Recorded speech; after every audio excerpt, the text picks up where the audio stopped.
al menos de forma presencial, entonces como una alternativa se ha visto la virtualidad. Con respecto a la clase del día de hoy, ya casi finalizando lo que es el bloque de zoonosis parasitaria, vamos a tener lo que es la toxoplasmosis. No sé si en algún momento ustedes habrán escuchado hablar de esta infección parasitaria. En esta oportunidad, la toxoplasmosis es causada por un protozoario y un protozoario intracelular que pertenece al filum apicomplexa. Ustedes previamente ya han visto protozoarios que pertenecen al filum apicomplexa como Plasmodium, uno de ellos que es importante en la medicina, y también los coccidios intestinales, sea Cryptosporidium, Cyclospora y Citroisospora. Pero al ver la imagen, ustedes se percatarán que se resalta un animal en el ciclo de este parásito, que son los felinos y principalmente los gatos domésticos. Aunque de forma silvestre también hay participación de felinos que justamente se localizan en estos ambientes. Pero en esta oportunidad y principalmente por la cercanía con el ser humano, vamos a dar una importancia o relevancia a los gatos domésticos. Estos gatos tienen la función de actuar como hospederos definitivos. Esto quiere decir que van a estar eliminando un estadio que puede ser infectivo para el ser humano, que es el ooquiste. Solo que este ooquiste necesita esporular en el medio ambiente, en buenas condiciones ambientales. Es uno de los tantos mecanismos de transmisión relacionados con la toxoplasmosis. Y del lado derecho ustedes observarán una imagen que llama mucho también la atención, que vendría a ser el contacto de los gatos con las gestantes. Existe sí una probabilidad de transmisión, principalmente durante este periodo en las mujeres, aunque ustedes van a tomar en cuenta algunos factores que están relacionados con la transmisión desde la madre al feto. Si bien es cierto, hemos mencionado que el gato tiene una importancia en la transmisión porque actúa como hospedero definitivo, muchas veces se ha satanizado al gato o le echan toda la culpa de que el ser humano va a adquirir la toxoplasmosis. Pero es bueno mencionar de que la infección, al menos hablando justamente de este parásito, al ser humano principalmente va a estar asociado con la ingesta de carne conteniendo quistes tisulares. Ya por el contacto del gato va a ser dependiente de cómo la persona cría el animal. Ustedes de repente criarán en sus casas gatos, ustedes siguen ahí unas normas necesarias para poder mantenerlos en el ambiente, eliminar rápidamente las heces. Si ustedes eliminan a tiempo las heces del gato, va a evitar que este o quiste esporule y pueda ocurrir la transmisión en caso exista una mala higiene.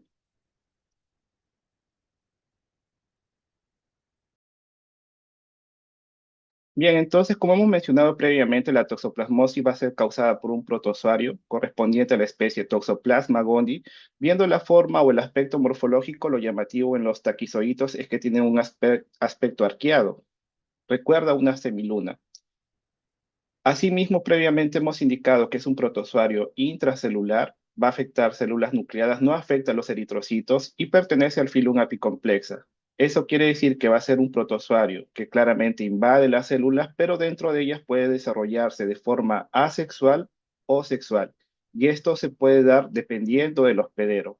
En el hospedero definitivo, que es el gato, se lleva a cabo la reproducción sexual, mientras que los hospederos intermediarios dentro de ellos y de forma accidental el ser humano se va a llevar a cabo la reproducción asexual. Es una zoonosis parasitaria de amplia distribución que, por ejemplo, si ustedes hacen un estudio en el salón, se hace la detección de anticuerpos frente a este parásito, se podría determinar que al menos un tercio de ustedes está presentando anticuerpos frente a Toxoplasma gondii. De repente han adquirido la infección y se han presentado asintomáticos o puede haber sido o presentado una sintomatología que se ha confundido con un cuadro gripal. En la mayoría de los casos, y principalmente en las personas que tienen un buen sistema inmunológico, la infección pasa desapercibido, generalmente es del tipo asintomático, pero la mayor importancia y los grupos de riesgo van a ser aquellos individuos que tienen el sistema inmunológico debilitado, los inmunosuprimidos, no solamente aquellos pacientes que tienen infección por VIH, también pueden ser personas que están en tratamiento con inmunosupresores y también a las gestantes. En esta oportunidad, las gestantes, si es la primera vez que adquieren la toxoplasmosis y justamente están embarazadas, hay un riesgo de transmisión del parásito de la madre al feto. Y el daño al feto va a estar asociado según el trimestre de la gestación. A nivel mundial, ustedes ven que claramente en todos los continentes se detectan casos de toxoplasmosis. En el continente europeo principalmente se destaca el genotipo 2, en Estados Unidos lo que es genotipo 1 y 3, Y aquí en el continente americano, hablando justamente de la región sur, que destacamos la presencia de nuestro país, es bastante complicado hacer la determinación de qué genotipos están circulando, porque al menos en nuestro territorio no hay muchos estudios que nos indiquen los genotipos sobre este parásito, a diferencia de lo que es Brasil, que se vienen detectando genotipos atípicos, principalmente por la presencia del parásito en zonas silvestres, principalmente en la región amazónica. E inclusive en los últimos años en Brasil, justamente, debido al hallazgo de estos genotipos atípicos, se viene evaluando la virulencia que estos presentan frente al ser humano, principalmente mediante estudios experimentales en roedores. Este parásito va a presentar diversos estadios que son los siguientes: el ooquiste, el taquizoito y el quiste tisular. En el caso del ooquiste, va a ser el estadio que va a ser formado mediante la reproducción sexual que se lleva a cabo en el intestino del gato. El gato es el que elimina los ooquistes, pero estos ooquistes necesitan esporular en el medio ambiente, bajo buenas condiciones. Después de 3, 5 días, este ooquiste esporula y se torna infectivo. Con respecto al taquizoíto, es un estadio que se va a desarrollar pudiendo estando presente en la sangre justamente, pero no se va a quedar a nivel sanguíneo, sino que necesita alcanzar diversos tejidos. Puede afectar diversos órganos, dentro de ellos el hígado, a nivel pulmonar, a nivel ocular y también a nivel cerebral. Como ven aquí en el lado derecho, el taquizoíto tiene un aspecto arqueado, en donde sus extremos, uno de los extremos es agudo y el otro es redondeado. Y con respecto al quiste tisular, el parásito, una vez que se ha establecido en un tejido, por ejemplo, a nivel cerebral, va a desarrollar una cubierta que lo va a proteger de la respuesta inmunológica, pero a su vez se va a ir reproduciendo de forma asexual, formando así el quiste tisular.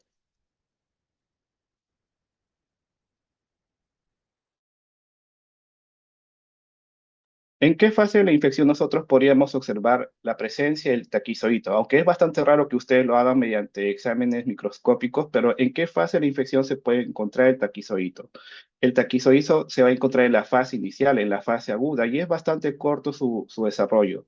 Se puede encontrar desde el 7 a 10 días en sangre, pero tengan en cuenta que estando en sangre el parásito va a ser detectado por el sistema inmunológico. Entonces el parásito necesita esconderse. Y eso va a conllevar a que sean afectados diversos órganos para que el parásito evite la respuesta inmunológica.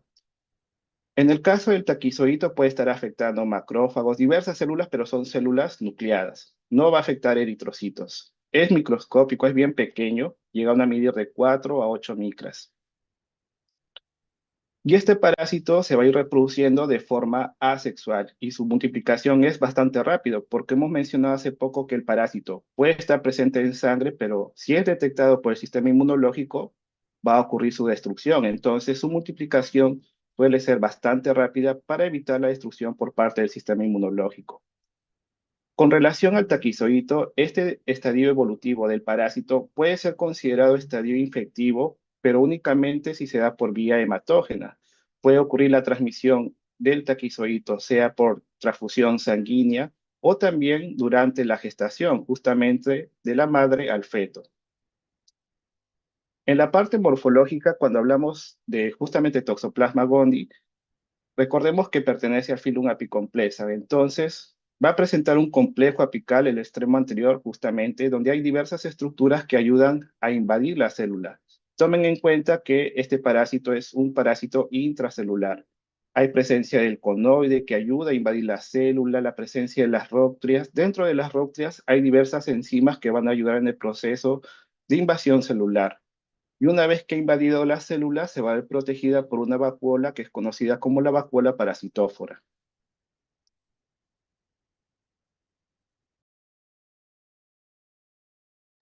En el caso del taquizoíto, este taquizoíto va a estar presente en la sangre de 7 a 10 días más o menos como una referencia, pero necesita escapar de la respuesta inmunológica, de la acción de la respuesta inmune. Entonces, una vez que el taquizoíto ha llegado a diversos órganos, se va a transformar, se va a convertir en otro estadio que es el bradizoíto. Y este bradizoíto se establece en diversos tejidos, sea a nivel muscular, a nivel del corazón, a nivel ocular, también a nivel cerebral. y ahí va a empezar a reproducirse de forma asexual, pero de forma bastante lenta, porque una vez que ya ha escapado al sistema inmunológico, ya no necesita presentar una multiplicación tan rápida, porque eso también es un desgaste energético. Entonces el parásito empieza a reproducirse de forma lenta. Y también se va a formar una cubierta que lo va a proteger del sistema inmunológico, que es la pared quística. Entonces, cuando hablamos del bradizoito, ya es un estadio que va a presentar una multiplicación lenta en comparación al taquizoito y se va a ver protegida por la pared quística, ya a nivel tisular, sea a nivel cerebral, a nivel ocular u otros órganos. Esa seroconversión, esa conversión de lo que es taquizoito a bradizoito da inicio a la fase crónica, aunque en la fase aguda también se pueden detectar el desarrollo de algunos quistes tisulares, pero va a ser mayor la cantidad ya cuando hablamos justamente de la fase crónica de la toxoplasmosis. Este estadio también puede ser estadio infectivo para el ser humano desde que ingiera carne de animales que están contaminados con el quiste tisular.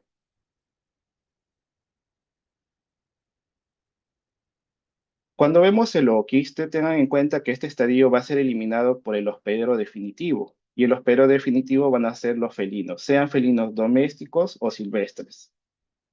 Entonces, en ellos se está llevando a cabo la reproducción sexual a nivel intestinal, y los gatos van a eliminar a través de sus heces los ooquistes. Estos ooquistes, cuando son eliminados por las heces, todavía no son infectivos.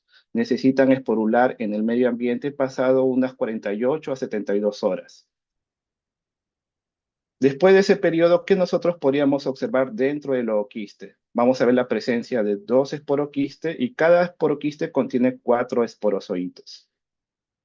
Entonces, observando esta regla de que el gato está infectado con el parásito, pero estos ooquistes cuando salen por las heces todavía no son infectivos, que ocurra la transmisión al ser humano va a depender del hábito de higiene que presentan justamente en la vivienda. Si eliminan a tiempo las heces de este animal, por ejemplo, en la arenera, en la arena que ustedes pueden tener en su casa, que están criando al gatito, si no eliminan a tiempo las heces, puede favorecer la maduración del ooquiste y que se torne infectivo para nosotros.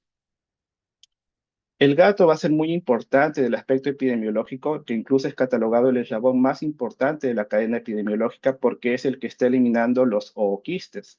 Pero tengan en cuenta de que no va a ser el principal mecanismo de transmisión por el cual el ser humano se va a infectar con este parásito. Entonces, ya viendo el ciclo, ustedes observarán que hay diversas rutas por las cuales el ser humano adquiere la toxoplasmosis. No es únicamente por el contacto del gato. Si es por el gato, va a ser dependiente del hábito de higiene que ustedes tengan con el animal. Si eliminan a tiempo las heces justamente del gato que puede estar conteniendo los zooquistes. Pero observando el gráfico, ustedes se percatarán de que hay, sea la ingesta de carne de animales, diversos animales, sean aves, el cerdo, las ovejas, lo que es parte de las vacas. También puede ocurrir por trasplante de órganos, transfusión sanguínea, y como hemos destacado, aquí hay algunos grupos de riesgo, dentro de ellos los pacientes inmunocomprometidos y también las gestantes. Cada uno de estos mecanismos de transmisión va a estar relacionado con un estadio del parásito. Entonces, si ustedes, por ejemplo, no eliminan a tiempo las heces del gato, ustedes de forma accidental, y si no se lavan las manos después de manipular las heces de este animal, pueden ingerir de forma accidental el ooquiste, y sería el ooquiste esporulado. Pero este gato, por ejemplo, en las zonas rurales, si está en presencia de cultivos o cercano a otros animales, puede favorecer otros mecanismos de transmisión. Puede verse contaminados los cultivos, los vegetales pueden estar contaminados con los zooquistes esporulados, también colecciones acuáticas. En Brasil, por ejemplo, hace algunos años se detectó un brote justamente de Toxoplasma gondii. Los pacientes estaban presentando fiebre, linfadenopatía, no sabían muy bien cuál era el origen, pero se percataron que en esta zona rural había presencia de felinos silvestres cercana a colecciones acuáticas y justamente las personas colectaban esta agua para poder consumirla, solo que ellos no sabían que esta agua estaba contaminada con los zooquistes esporulados que eliminaba un felino silvestre. En el caso de los vegetales, ustedes, por ejemplo, pueden considerar claramente la desinfección, pero tengan en cuenta de que la cloración, la concentración del cloro que es utilizada para desinfectar los vegetales, no va a ser suficiente para destruir al ooquiste de toxoplasma. Ustedes necesitan hacer un buen lavado de estos vegetales para poder eliminar la presencia del parásito. O en todo caso, caso extremo, hacer la cocción de los vegetales. Con respecto al agua, bueno, lo que se indica claramente es el tratamiento del agua que va a ser consumida, la filtración o ya también la cocción. Pero en estos casos, sea por la ingesta de vegetales o agua contaminada, el estadio involucrado va a ser el ooquiste esporulado. Cuando vemos los animales aquí en el extremo superior derecho, vemos que hay diversos hospederos que van a actuar como hospederos intermediarios. Esto quiere decir que en ellos se está llevando a cabo la reproducción asexual y están albergando el quiste tisular. Y dentro de estos quistes hay presencia de bradizoitos. Si la persona ingiere carne mal cocida, sea del cerdo, de las aves, de las ovejas, también puede adquirir la toxoplasmosis, que inclusive es considerado el principal mecanismo de transmisión por el cual la población humana se infecta con este parásito. Entonces, al consumir esta carne, están consumiendo los quistes tisulares del parásito. Observando también lo que es el trasplante de órganos, ¿qué puede suceder? Posiblemente la persona que está donando su órgano en algún momento tuvo toxoplasmosis, el parásito se quedó en una fase de latencia y en el receptor puede ocurrir una reactivación del parásito, debido también al debilitamiento de la respuesta inmune. Pero si hay donación justamente del órgano, lo que se va a reactivar es el quiste tisular. En la parte de transfusión sanguínea, el estadio involucrado va a ser el taquizoíto. Y de igual forma también para las gestantes. En su caso, el parásito y principalmente gestantes que por primera vez están adquiriendo la toxoplasmosis, ellas van a desarrollar una fase aguda de esta parasitosis, favoreciendo la presencia del parásito en la sangre y también que atraviese la placenta y afecte al feto. Entonces, en transfusión sanguínea y la transmisión de la madre al feto, el estadio involucrado va a ser el taquizoído. De forma de resumen, aquí ustedes tienen todos los estadios taquizoído y tengan en cuenta que cada uno de ellos está relacionado con determinados mecanismos de transmisión. Eso sí, revísenlo con cuidado. Hay algo que también he estado olvidando con respecto al gato. ¿Qué es lo que puede suceder? Ustedes tal vez en su casa lo tienen controlado, en un ambiente asegurado, evitan que salgan a la calle. Esto es favorable para que estos gatos no adquieran la infección de este parásito, pero mayormente los gatos que se encuentran en situación de calle, ellos pueden estar comiendo ratoncitos, palomas que pueden estar contaminadas con este parásito y favorece el desarrollo del parásito a nivel intestinal del gato. Y por ende que ocurra la eliminación de los zooquistes a través de la materia fecal. De forma resumida, ¿qué es lo que va a suceder en el ser humano? En el ser humano se está llevando a cabo la reproducción asexual de este parásito. Entonces nosotros vamos a ser un hospedero intermediario. Y no sé si ustedes recordarán los términos que vimos en la primera semana, justamente en la primera clase teórica, lo que era parásito eurixeno, estenoxénico. Toxoplasma, recuerden que es un parásito eurixeno. ¿Y por qué se le denomina como parásito eurixeno? Ustedes observarán que tiene una amplia variedad de hospederos intermediarios, sea el cerdo, aves, las aves también se pueden ver afectadas con este parásito, lo que son las vacas, las ovejas, las cabras y de forma adicional el ser humano. Es un amplio rango de hospederos intermediarios que presenta Toxoplasma gondii. En los últimos años también se ha venido asociando casos de toxoplasmosis con ingesta de productos marinos. Si bien es cierto, en los pescados el parásito no se desarrolla, no se reproduce de forma sexual, puede albergar sí los ooquistes. Como ellos tienen unas estructuras que son las branquias que ayudan en la filtración, estos ooquistes se pueden quedar retenidos en los peces. Y lo mismo puede suceder con los mariscos, principalmente en los moluscos, que ellos son organismos filtradores y pueden retener los ooquistes del parásito. Eso, por ejemplo, sucedió con una amiga hace casi 2 años que ella fue a Brasil, fue a Río de Janeiro, consumió productos marinos y después de 7 días aproximadamente empezó a presentar fiebre, linfadenopatía cervical.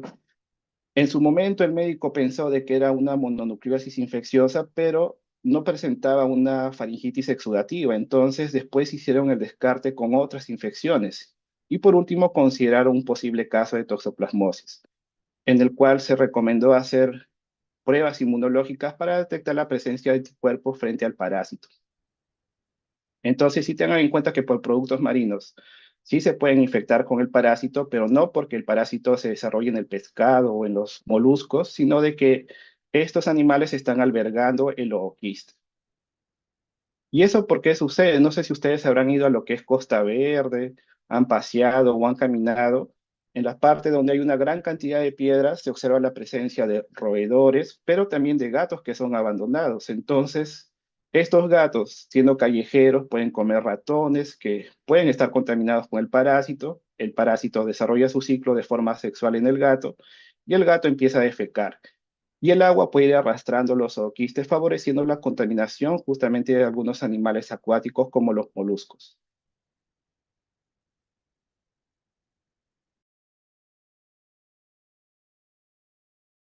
Asimismo, nosotros podríamos hacer una distinción de lo que es la toxoplasmosis adquirida, en el cual va a consistir en el ingreso del parásito por la vía oral, sea por la ingesta de los zooquistes, contaminando vegetales o agua, o también por el consumo de carne contaminada con el quiste tisular. Asimismo, dentro de la toxoplasmosis adquirida podríamos encontrar otros mecanismos de transmisión como trasplante de órganos y transfusiones sanguíneas. Con respecto a la toxoplasmosis congénita, ¿qué es lo que va a suceder? Esto va a suceder en aquellas mujeres que por primera vez están entrando en contacto con este parásito, primera vez que se están infectando. Por eso aquí entre paréntesis hemos indicado el término de primo infección. Ellas presentan una fase aguda de la toxoplasmosis y el daño en el feto va a estar asociado según el trimestre de la gestación. Este parásito, una vez que está desarrollándose en la mujer, va a estar presente en la sangre y vía sanguínea puede afectar y atravesar la placenta y alcanzar al feto. Viendo las probabilidades, ¿qué es lo que va a suceder en esta oportunidad? En el primer trimestre de gestación, la probabilidad de transmisión es baja, es casi 17%, y eso se debe a que la placenta, la barrera placentaria es más gruesa. Eso evita de que el taquizoidito avance favorablemente. Pero el daño fetal va a ser mayor. ¿Y por qué es mayor? Porque estando en el primer trimestre, recién se está desarrollando el feto y no hay un buen sistema inmunológico, no va a haber una buena respuesta frente al parásito. Entonces el daño va a ser severo en el primer trimestre. Pero en el último trimestre, ¿qué es lo que sucede? La probabilidad de transmisión es más alta, casi 70%, debido a que la barrera placentaria es más delgada, entonces favorece justamente el pase del parásito y también hay un aumento de la presión sanguínea, entonces eso también puede favorecer la llegada del taquizoíto.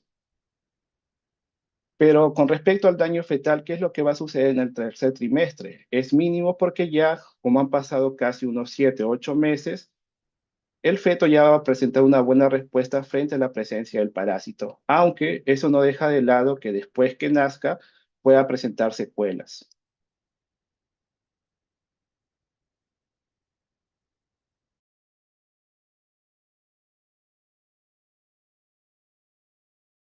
Con respecto a las manifestaciones, ustedes tienen que hacer una diferenciación según el sistema inmunológico del individuo, si es un inmunocompetente o un inmunosuprimido.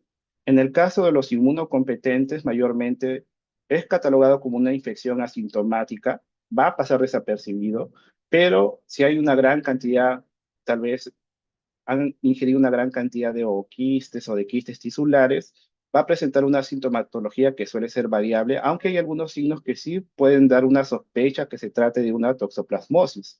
Dentro de ellas, lo que es la fiebre, la linfadenopatía, aunque no es específica, pero sí pueden considerarlo ustedes, linfadenopatía cervical a nivel del cuello, como están viendo aquí en la imagen, miocarditis, encefalitis ya en casos severos. Eso al menos se podría presentar en la fase aguda de la toxoplasmosis, pero como indicamos, el parásito no se queda presente en la sangre, sino de que se va a esconder del sistema inmunológico. Entonces se va a quedar en una fase latente, casi dormido, formando los quistes tisulares. Y esto también podría tener un daño a futuro y principalmente en aquellas personas que con el pasar de los años y están infectadas ya con toxoplasma y pasan los años y presentan un debilitamiento del sistema inmunológico, el parásito se puede reactivar. Con respecto a los inmunosuprimidos, al menos esto es lo que sucede, ¿no? Estas personas adquirieron la toxoplasmosis previamente, el parásito se quedó dormido formando los quistes tisulares y estos se reactivan una vez que ocurre el debilitamiento del sistema inmunológico. Y en ellos suele presentarse el desarrollo de la toxoplasmosis encefálica. Aquí en el lado derecho ustedes ven algunas imágenes que nos indican el daño que está causando el parásito, produce lesiones de tipo necróticas. La imagen superior del lado derecho tal vez le llama la atención, ¿no? Es una lesión de tipo anillado, anular, que puede que a ustedes les haga recordar un poco lo que es el quiste tisular en forma, la larva cisticerco en forma coloidal. Por eso ustedes tienen que hacer un diagnóstico diferencial, aunque en el caso de la toxoplasmosis cerebral, muchas veces ya los especialistas, justamente los neurólogos, los neurocirujanos, evalúan o hacen el diagnóstico principalmente mediante las imágenes. Ese tipo de lesión toman en cuenta como antecedente que es un paciente con sistema inmunológico comprometido, hacen el conteo de los linfocitos y eso podrían ya dar un paso para poder hacer un tratamiento frente a toxoplasma. Obtener biopsias de forma cerebral termina siendo muy invasivo porque creo yo que lo importante sería encontrar al parásito, pero ya los especialistas también toman en consideración que extraer la muestra sería muy invasivo, por lo cual pueden utilizar otras pruebas para el diagnóstico, dentro de ellos lo que es el PCR.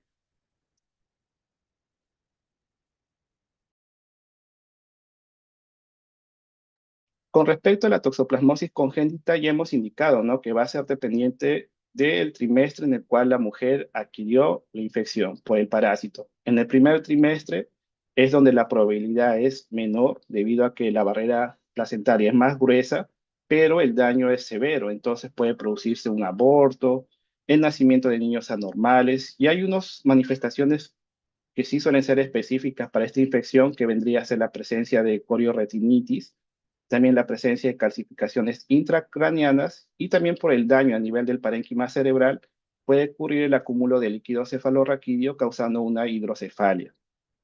En el caso del tercer trimestre, si se da el nacimiento, se puede presentar en un estado normal, pero después de unas semanas o meses va a presentar fiebre, esplenomegalia, hepatomegalia. Y con el pasar de los años también, ¿qué podría suceder si tal vez se dio en el tercer trimestre, el parásito se quedó en forma de quiste tisular, pasan varios años y se puede reactivar? Ya tal vez en una etapa adulta se puede presentar una toxoplasmosis de tipo ocular, pudiendo causar una corioretinitis y también asociado con un daño a nivel cerebral, sea retraso psicomotor o mental.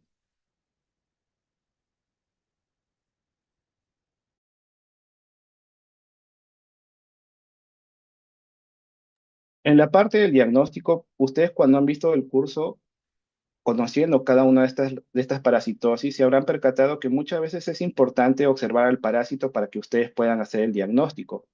Cuando hablamos de la toxoplasmosis, muchas veces se puede tomar en cuenta esto, pero es difícil porque hemos mencionado que el parásito puede estar presente en la sangre, pero su periodo en la sangre, su presencia en la sangre es bastante corto, casi una semana o menor a una semana, porque necesita esconderse del sistema inmunológico. Entonces, ustedes no hay forma que pidan un frotis sanguíneo para que busquen al parásito. Tal vez en el caso de la toxoplasmosis cerebral, ahí ustedes sí podrían solicitar el líquido cefalorraquídeo para la búsqueda de el taquizoíto. Además de ello, también otras muestras que podrían ser útiles en el caso de las gestantes, por ejemplo, podría ser la placenta. Ahí también se ha detectado la presencia del taquizoíto en el líquido amniótico y a nivel ocular sea el humor vítreo y acuoso. Pero hacer la búsqueda de este parásito realmente es raro. Va a ser dependiente del tipo de toxoplasmosis, que podría ser considerable para toxoplasmosis cerebral o toxoplasmosis que se ha dado por la vía transplacentaria. Pero en la mayoría de los casos, ustedes van a considerar las pruebas serológicas, es decir, los anticuerpos que se han formado frente al parásito. Hay diversos métodos que se pueden tomar en cuenta, dentro de ellos el test de Sabin-Feldman, aunque este test de Sabin-Feldman daba buenos resultados hace algunos años, solo que había unas complicaciones. ¿Y cuáles son esas complicaciones? De que se necesitaban de cultivos celulares y no todo centro de salud puede tener a disposición estos cultivos para el parásito. Además, también se consideraba la infección en ratones, pero estas infecciones eran de forma semanal, entonces estar matando ratoncitos todas las semanas era inviable.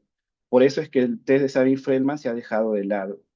Por ello es que hoy en día se prefiere lo que es la prueba de ELISA, sea para detectar la inmunoglobulina M, inmunoglobulina G, inmunoglobulina A, que incluso van a ser útiles para poder determinar si el paciente se encuentra en una toxoplasmosis reciente o crónica. Ya con el pasar de los años, también en el Instituto Nacional de Salud, lo que es 2010 aproximadamente, se vio la implementación, la necesidad de implementar técnicas que sean altamente sensibles y específicas, dentro de ellas la inmunofluorescencia indirecta, al igual que el desarrollo del Western blot.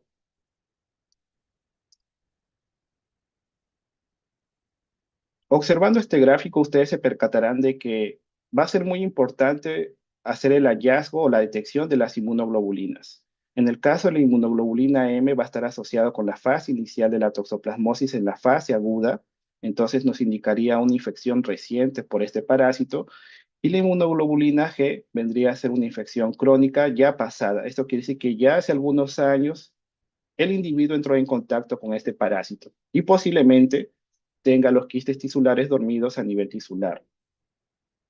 En la parte inferior ustedes ven los resultados que se pueden obtener según la determinación si es inmunoglobulina M o inmunoglobulina G. Si ustedes obtienen como resultado inmunoglobulina M negativo, pero el G es positivo, les está indicando que es una infección pasada.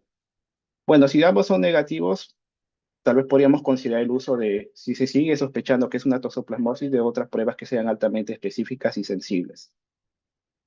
En el tercer caso, inmunoglobulina M positivo, inmunoglobulina G negativo, la inmunoglobulina M nos indica una infección reciente y en el caso de recién nacido nos indicaría una infección congénita.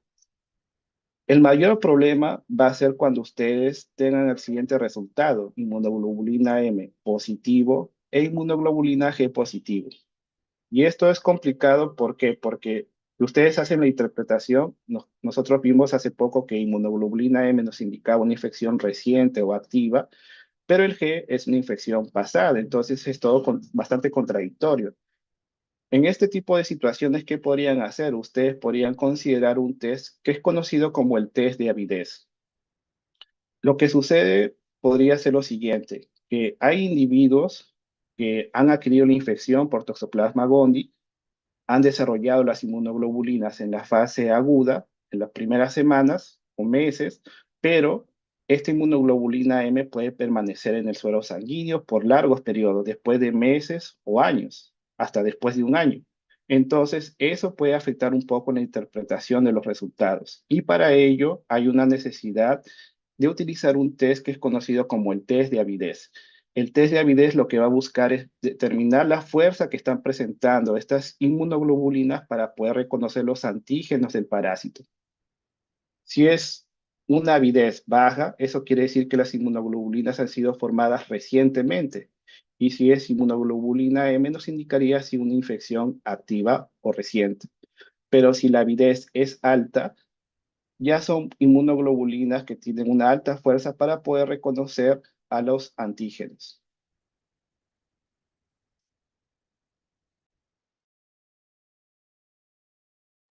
Mediante esta imagen también ustedes pueden determinar, ¿no?, qué inmunoglobulinas van a ser importantes. La G nos indicaría una infección pasada, el M sería una infección reciente o activa, pero como hemos indicado que para el M sí tienen que leerlo con mucho cuidado porque a veces puede darnos IgM positivo, IgG positivo. Y en esas situaciones, como se indica aquí en el puntero, ustedes tienen que realizar el test de avidez. Si es un resultado, una avidez baja, eso nos va a indicar una infección reciente. Entonces el paciente se va a encontrar sí o sí en una fase aguda de la toxoplasmosis. Pero si la avidez es alta, nos indicaría una infección pasada frente a este parásito. En sí, de forma resumida, el test de avidez va a determinar la fuerza que presentan las inmunoglobulinas para poder reconocer los antígenos. En la parte del tratamiento, principalmente y hoy en día se utiliza lo que es el trimetoprim, sulfamethoxazol y también la pirimetamina, pero tengan en cuenta que eso va a ser dependiente según el tipo de toxoplasmosis y también en el caso de la gestante, porque la pirimetamina puede terminar siendo un poco más tóxico, entonces tiene que ser acompañado con el ácido folínico.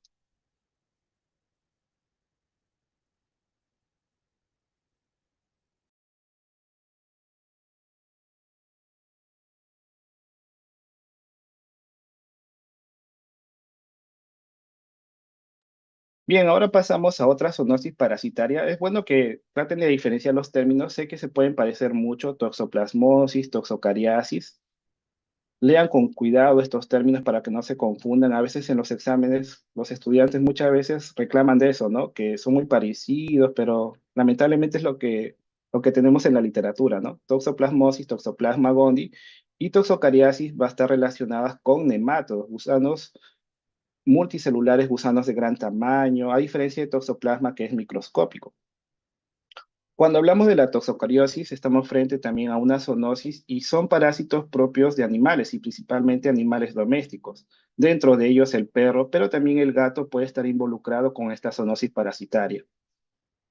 Y el daño que puede causar en el ser humano es variable, porque en esta oportunidad va a haber un estadio del parásito que es la larva la que va a estar migrando por diversos órganos, sea a nivel hepático, a nivel pulmonar, puede llegar al corazón, de forma ocular, como está viendo aquí en la imagen, y también puede llegar al cerebro.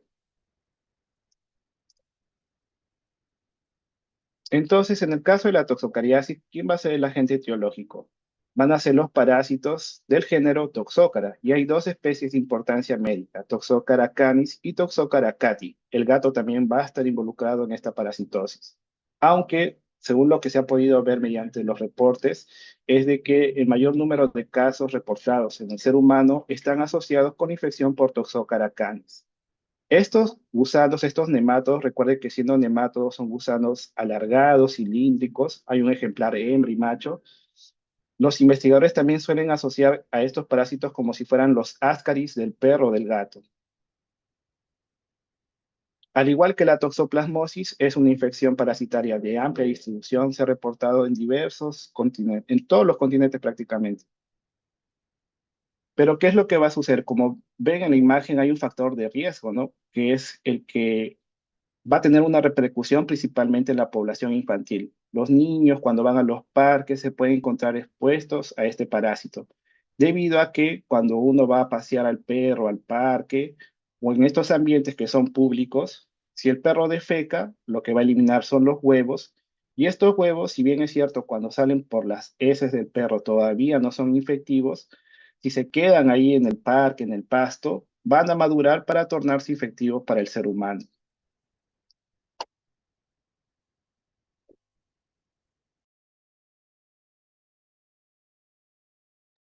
Observando un poco las características morfológicas, hace poco hemos indicado que son nematodos. Hay un ejemplar hembra de mayor tamaño que puede llegar a medir hasta 15 centímetros de longitud y el macho puede ir variando de 4 a 6 centímetros. En la parte del laboratorio creo que todavía hay un ejemplar adulto que ustedes van a poder conocer, en el cual se va a poder evidenciar en el extremo anterior la presencia de alas cefálicas, que ustedes ya vieron otro parásito que presentaba alas cefálicas, que es Enterobius vermicularis. En el caso del huevo, estos huevos salen por las heces de los perros definitivos, sea el perro o el gato, dependiendo de la especie. Estos huevos son semiesféricos y van a presentar una rugosidad en su cáscara, con la presencia de pequeñas hendiduras o depresiones, que a veces recuerda un poco a lo que es una pelota de golf. Pero sí tengan claro de que estos huevos, cuando son eliminados por el perro o el gato, todavía no son infectivos. Sí o sí necesitan caer en la tierra, en el suelo justamente, para poder madurar después de un periodo de casi 28 días como una referencia. Entonces, cuando sale por las heces, se dice huevo no embrionado y después de los 28 días o 30 días y en buenas condiciones ambientales, sea de humedad y de temperatura, va a desarrollarse una larva constituyéndose ahora el huevo larvado. Y el huevo larvado recién va a ser el estadio infectivo para nosotros.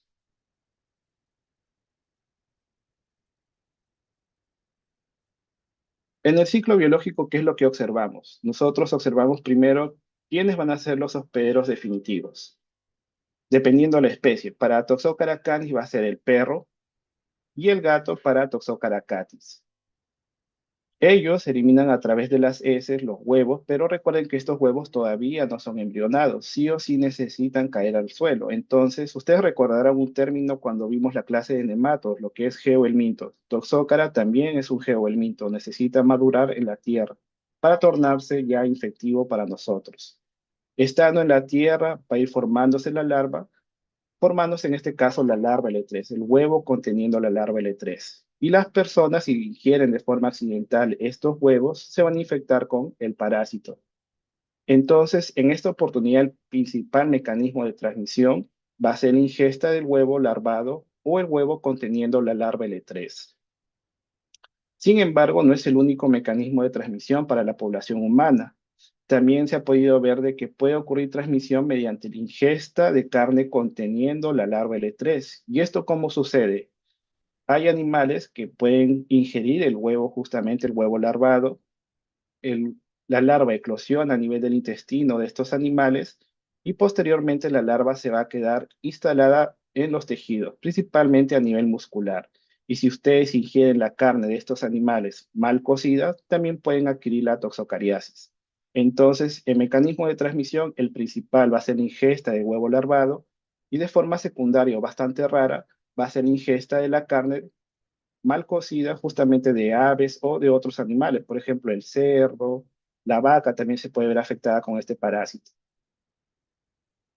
¿Qué es lo que va a suceder en el ser humano? Una vez que ustedes hayan ingerido, sea el huevo larvado o la larva L3 en la carne de animales, el parásito no se va a desarrollar en ustedes. Ustedes nunca van a albergar el estadio adulto de estos parásitos. Lo que va a suceder es que el parásito se va a quedar en estadio larvario. Nosotros no somos un hospedero habitual para este parásito. De alguna u otra forma, el parásito va a intentar completar su ciclo en nosotros, pero esto no va a ser posible debido a la respuesta inmunológica. Entonces, la respuesta inmune lo va a retener formando granulomas. Y como el parásito no se está transformando en nosotros, se queda en estadio larvario, nosotros somos considerados un hospedero paraténico. Recuerden ahí el concepto hospedero paraténico es cuando el parásito ingresa y no sufre alguna transformación o desarrollo. Entonces, el parásito se queda bajo el estadio que ingresó, que vendría a ser la larva. Esta migración errática, ¿no? De la larva justamente en nosotros, en diversos órganos, puede pasar por el hígado, por el pulmón, puede llegar al corazón, puede llegar al ojo y también al cerebro. Durante toda esa migración, el parásito puede causar daño y todo eso es conocido como el síndrome de larva migrans visceral. Y el mismo nombre le dice cuál es el estadio que está causando el daño. Síndrome de larva migrans visceral.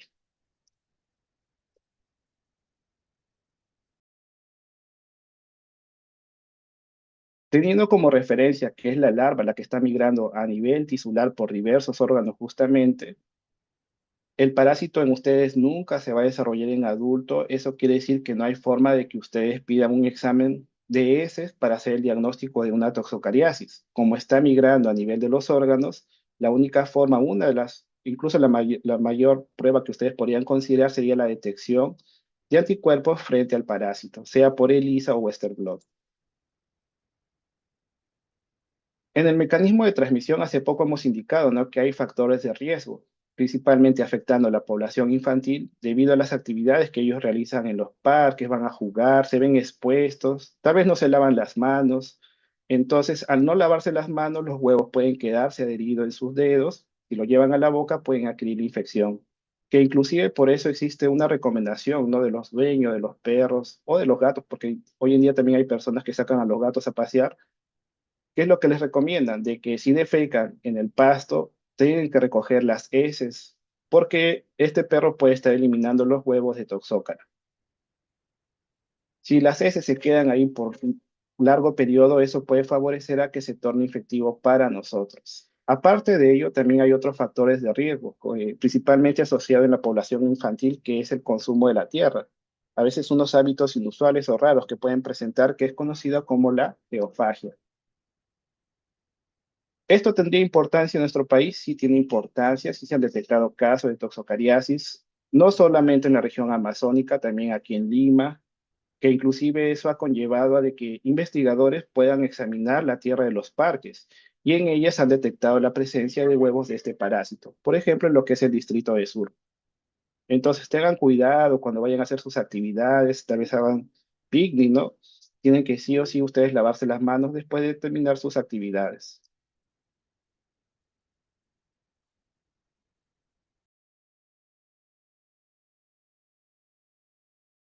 Esta imagen resume cómo el parásito está ingresando, sea el huevo larvado o la larva, pasa por el estómago, sufre la acción de los jugos gástricos, se deteriora la cubierta que presenta el huevo y a nivel del intestino delgado, la larva eclosiona del huevo.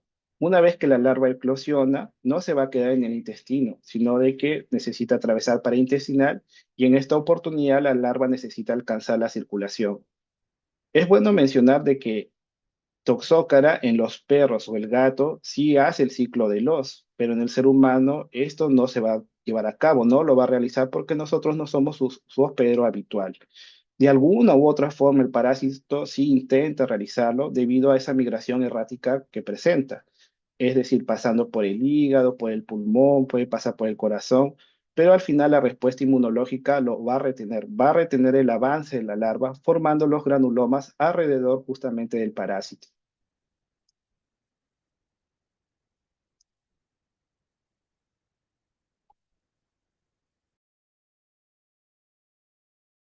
Bajo la infección, una vez que ustedes han ingerido los huevos larvados o tal vez la carne de alimentos de carne contaminada con las larvas del parásito, claramente va a haber una destrucción del parásito, sea una vez que haya pasado por el estómago, por la respuesta inmune. Entonces, el parásito es reconocido y casi el 80% de las larvas se van a ver destruidas, pero hay algunas que van a poder escapar a la respuesta inmune. Y estas son las que van a generar el daño en los órganos que han sido mencionados, sea a nivel del hígado, del pulmón o de otros órganos. Puede llegar al ojo, también a nivel cerebral.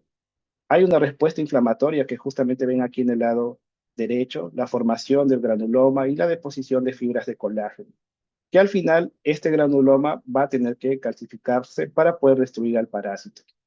Entonces, en la formación del granuloma hay un reclutamiento de diversas células. Ustedes vieron la semana pasada, ¿no? Cuando conocimos Schistosoma manzoni, también alrededor del huevo se formaba un granuloma que busca la destrucción del parásito. Y lo mismo va a suceder en Toxócara. Hay reclutamiento de células, dentro de ellas los eosinófilos y también los monocitos. Pero al final lo que busca la respuesta inmune es sí o sí destruir al parásito, llegando ya en un estado calcificado.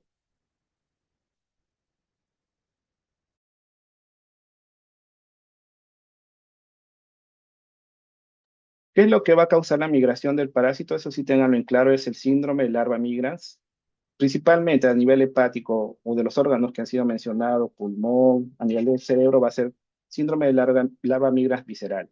Y hay otra variación que es cuando afecta el ojo, que es el síndrome de larva migrans ocular. En el primer caso, sobre el síndrome de larva migrans visceral, puede ser asintomático, va a estar relacionado con la cantidad de huevos que ustedes hayan ingerido. También es catalogado como una infección autolimitante porque después de todo, si es un individuo con un buen sistema inmunológico, va a ocurrir la destrucción de las larvas. Entonces, se cataloga como una infección autolimitante, el cual puede variar de 6 a 18 meses. Pero en otras personas, peor aún si han consumido una gran cantidad de huevos larvados, se puede presentar leucocitosis, el aumento de los eosinófilos. Recuerden que para infecciones por el mintos hay un aumento significativo de los eosinófilos. También puede presentar hepatomegalia, debido a que el parásito está migrando de forma errática, puede llegar al hígado, causar hepatomegalia o también asociado con linfadenitis. Estando a nivel pulmonar, en esta oportunidad se ve la presencia de lesiones justamente a través de las imágenes y el individuo puede estar manifestando una tos, una disnea, presentar anorexia o también malestar abdominal. Estando a nivel cerebral, puede confundirse también con otras infecciones, por ejemplo, presentar convulsiones, ahí de repente ustedes pueden considerar cisticercosis, quiste hidatídico también recuerden, entonces ahí tienen que hacer un diagnóstico diferencial. En la parte ocular, ¿qué es lo que sucede con la presencia del parásito a nivel ocular? Es menos frecuente en comparación con lo que es síndrome de larva migrans visceral, sea a nivel hepático o pulmonar, pero lo que es bastante llamativo es cómo se puede desarrollar el síndrome de larva migrans ocular. En este caso, se ha podido determinar mediante estudios experimentales es que la persona ha ingerido una baja cantidad de huevos, menor a 100 huevos larvados. Siendo una menor cantidad de huevos larvados, y también va a ocurrir la destrucción de alguna de estas larvas, son pocas las que van a escapar del sistema inmunológico. Y al ser tan baja la presencia de estas larvas, el sistema inmunológico prácticamente no lo va a detectar. Por eso también cuando hablamos de larva migrans ocular, se ve que la respuesta inmune es menos intensa y también no hay un aumento significativo de los eosinófilos. Pero el daño, sí puede haber un daño principalmente del tipo unilateral, causando una irritación a nivel interno, lo que es la endostalmia crónica, con el daño a nivel de la coroides, de la retina y también del humor vítreo. Pero con el pasar del tiempo de la infección justamente a nivel ocular, el parásito va a ir causando un daño principalmente caracterizado por la formación de un granuloma, que tiene un aspecto algodonoso. Al menos viendo este tipo de lesiones, ustedes podrían sospechar que están frente a una toxocariasis a nivel ocular. Pero sí recuerden que al menos para larva migrans ocular está asociado justamente mediante estudios experimentales se ha podido determinar con una ingesta menor de los huevos, de baja cantidad, menor a 100 huevos, huevos larvados.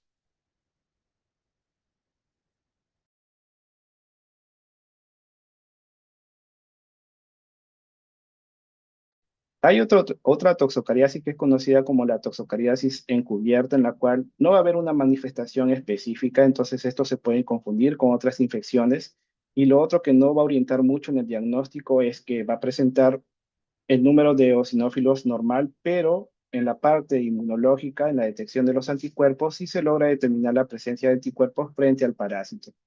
Puede hacer que también esté asociado con una baja ingesta de huevos larvados, esto todavía está en estudio.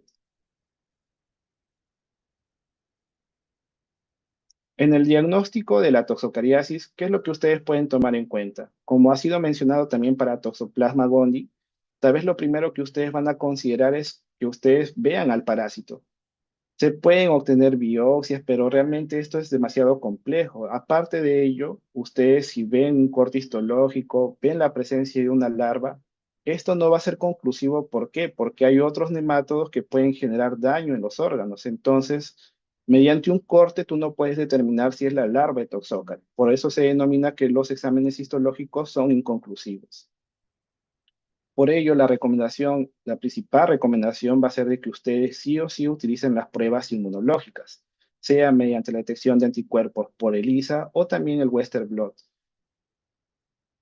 En caso de estar produciendo una toxocariasis cerebral, se puede obtener líquido cefalorraquídeo. Ahí también se pueden detectar los anticuerpos. O si hay un daño a nivel ocular, ustedes pueden solicitar el líquido intraocular para detectar los anticuerpos.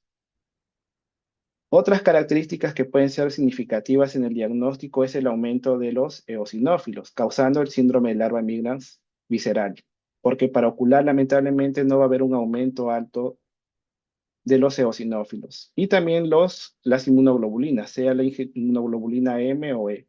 Aquí sí va a haber un detalle importante a ser mencionado, es que siendo un nemátodo y también considerado como ascáridos de los perros y gatos, hay pruebas inmunológicas como la ELISA que pueden dar reacciones cruzadas con ascaris lumbricoides. Eso puede dificultar un poco en el diagnóstico. Aparte de ello, también podríamos considerar otras manifestaciones clínicas. Tal vez el individuo está presentando una hepatomegalia, lo que va a estar relacionado con el síndrome de larva migras visceral. Y en la parte ocular, ustedes sí o sí tienen que hacer el estudio del fondo de ojo para ver el daño, la presencia de estos granulomas, que tienen un aspecto algodonoso.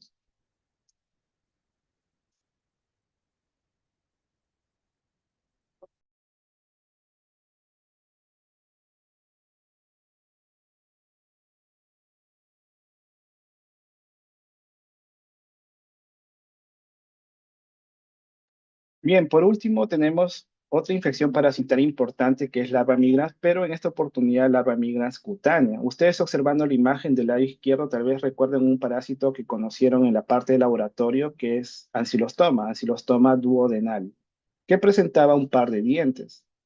Cuando hablamos del síndrome de larva migrans cutánea, van a ser causados justamente por especie del género Ancylostoma, pero Ancylostomas que son propios de los animales. El que ustedes conocieron en el primer bloque, en la primera unidad del curso, se conocía como Ancylostoma duodenale, que es propio del ser humano. Pero hay especies de Ancylostoma como Ancylostoma brasiliensis y caninum que pueden estar afectando los animales domésticos. ¿Y qué es lo que podría producir este parásito? Ustedes también recordarán cómo es que ingresaba Ancylostoma al ser humano. Ingresaba por la vía cutánea. Entonces, justamente el daño va a estar asociado a la presencia del parásito a nivel de la epidermis. produciendo lesiones que son de gran ayuda para el diagnóstico. Son lesiones del tipo lineal, todo enrojecido, eritematoso, que nos indica el avance de la larva.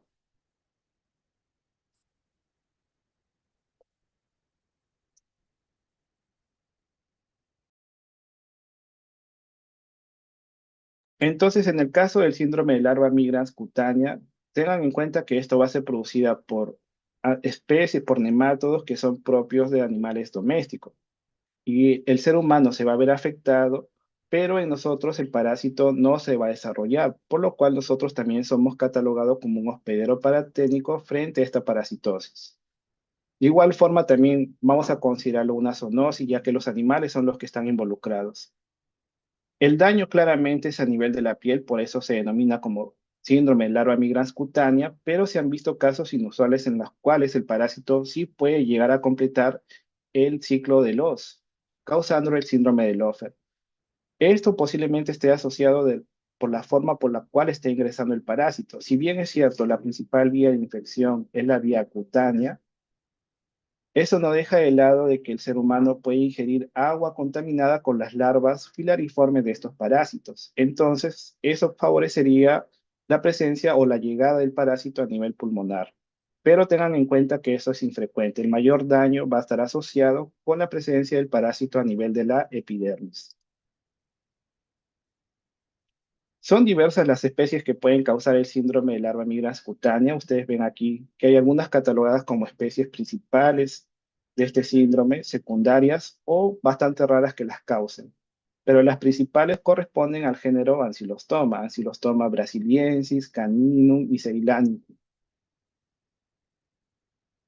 Aquí en nuestro país sí se ha reportado la presencia de estos parásitos, principalmente de Ancylostoma caninum y ceylanicum, en lo que es la región amazónica y también aquí en Lima. Entonces existe un riesgo después de todo.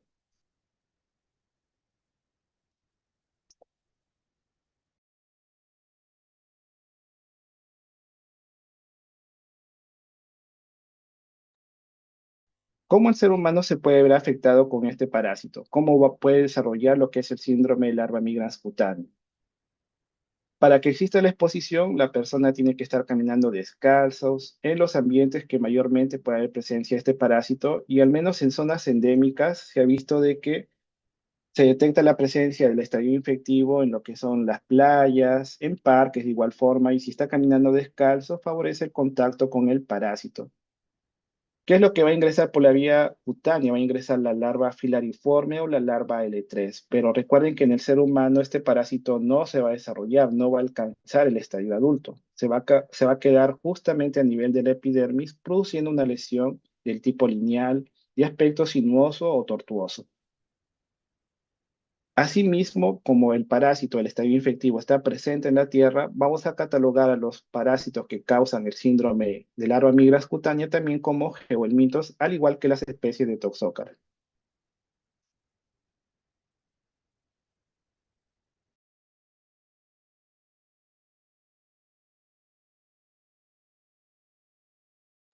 Observando las imágenes del lado derecho, ustedes ven lesiones de tipo lineal, puede estar asociado con prurito, lesiones de tipo eritematoso, que van a ir observándose el avance, la larva, esta lesión puede ir creciendo con el pasar de los días.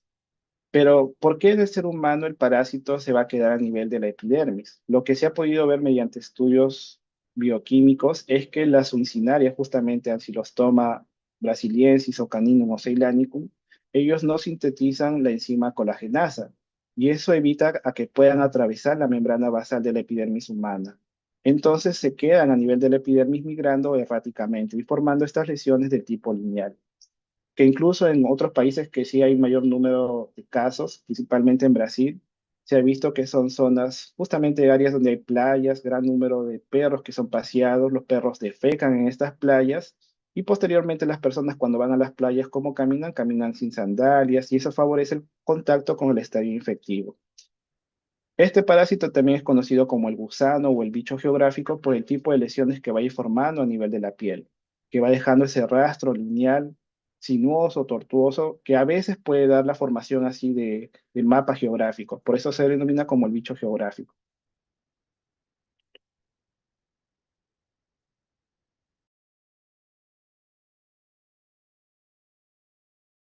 Con respecto a los síntomas, esta infección también es catalogada como una infección autolimitante. Al no ser un parásito propio de nosotros, va a haber una acción de la respuesta inmune. En algún punto se va a detener el avance de esta larva, la larva va a morir, pero lo más significativo va a ser la formación de lesiones del tipo eritematosas, pruriginosas, puede causar justamente el escozor, la persona se va a estar rascando, esto podría desencadenar infecciones secundarias. Pero lo más llamativo es la forma que va a presentar esta lesión, que son lesiones de tipo lineal, progresivo, que nos indica el avance de la larva, de aspecto serpiginoso, tortuoso, móvil justamente porque la larva está viva, está avanzando a nivel de la epidermis y asociado con un intenso prurito. Ya con respecto al avance de esta larva, esto puede ser desde algunos milímetros hasta algunos centímetros diariamente. Y tomen en cuenta qué áreas mayormente pueden estar afectadas. Si ustedes cuando van a la playa, ¿cuál va a ser el área que va a estar más expuesta? Van a ser las extremidades inferiores, los pies. Entonces, mayormente suele afectar los pies, pero al mismo tiempo ustedes cuando van a la playa, de repente se sientan. Esto podría favorecer que estas lesiones se presenten a nivel del muslo o si se echan en la región abdominal, también puede haber presencia de estas lesiones. O en las manos, como está siendo representado aquí en la imagen que está señalándose con el puntero.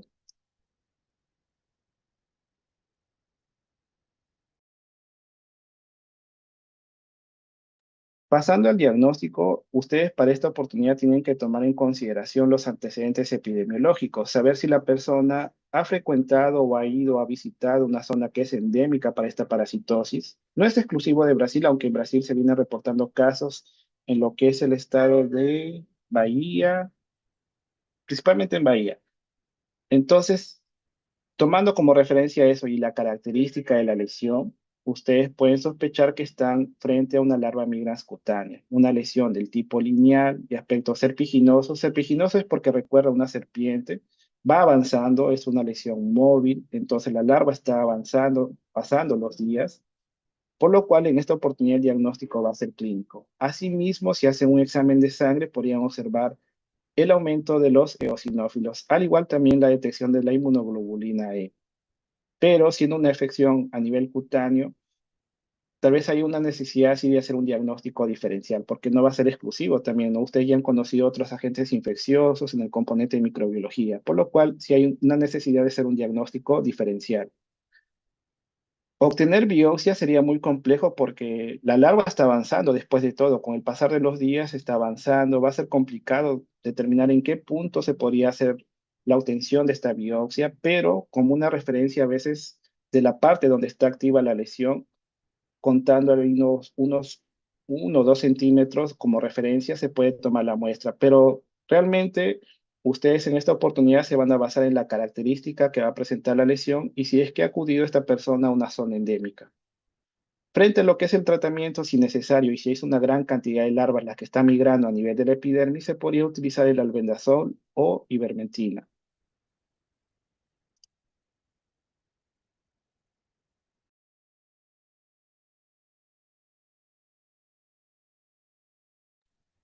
Ya finalizando, aquí he colocado algo que al menos considero relevante para que ustedes puedan distinguir lo que es síndrome de larva Currens y también el síndrome de larva migrans cutáneo.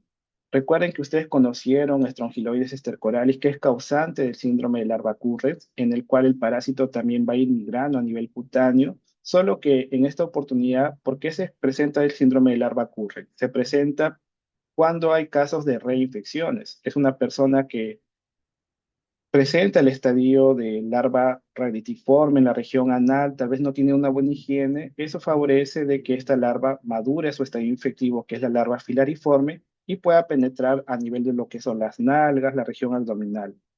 Porque justamente en el síndrome de larva Curres, las áreas que mayormente son afectadas son a nivel del tronco, las nalgas, el perineo, ingle y muslo.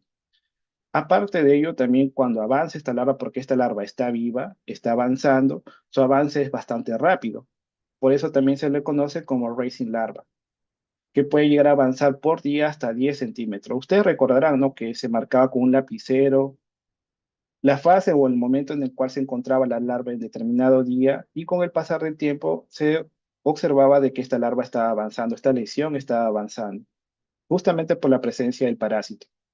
Mientras que en el síndrome de larva migrans cutánea, Esto va a ser causada por las uncinarias de animales, sea del perro o del gato, como Ancylostoma caninus, eilanicum o brasiliensis, y va a afectar principalmente las extremidades inferiores, principalmente a nivel del pie. Cuando hablamos de el movimiento de la larva producida en el síndrome de larva migrans cutánea, el movimiento es menor cuando comparado con Strongyloides stercoralis. En el caso del síndrome de larva migrans cutánea, el parásito va avanzando casi 1 o 2 centímetros por día. Al menos para que ustedes puedan diferenciarlo, no se confundan con Strongyloides stercoralis causando el síndrome de larva Currens. Creo que esa es la última diapositiva. No sé si tendrán alguna consulta, pueden aprovechar en este momento. Tal vez como una recomendación, chicos, vayan avanzando en revisar los contenidos, ya queda poco. De aquí nos quedaría una clase teórica. Hay una última clase que es otras infecciones parasitarias que yo lo he ido diluyendo en lo que es triquinelosis, esquistosomiasis, síndrome de Larra migrans cutánea.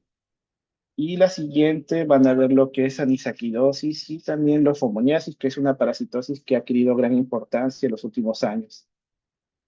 Entonces ya nos quedaría prácticamente una clase teórica y en la parte de laboratorio ustedes ya la próxima semana terminan todas las actividades prácticas para que tengan su examen práctico en la semana 15. ¿Alguna consulta? ¿Está todo bien? ¿Está todo tranquilo? Pueden aprovechar en este momento.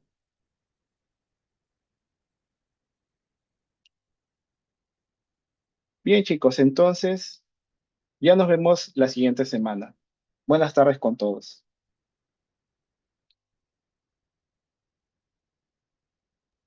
Muchas gracias, doctor.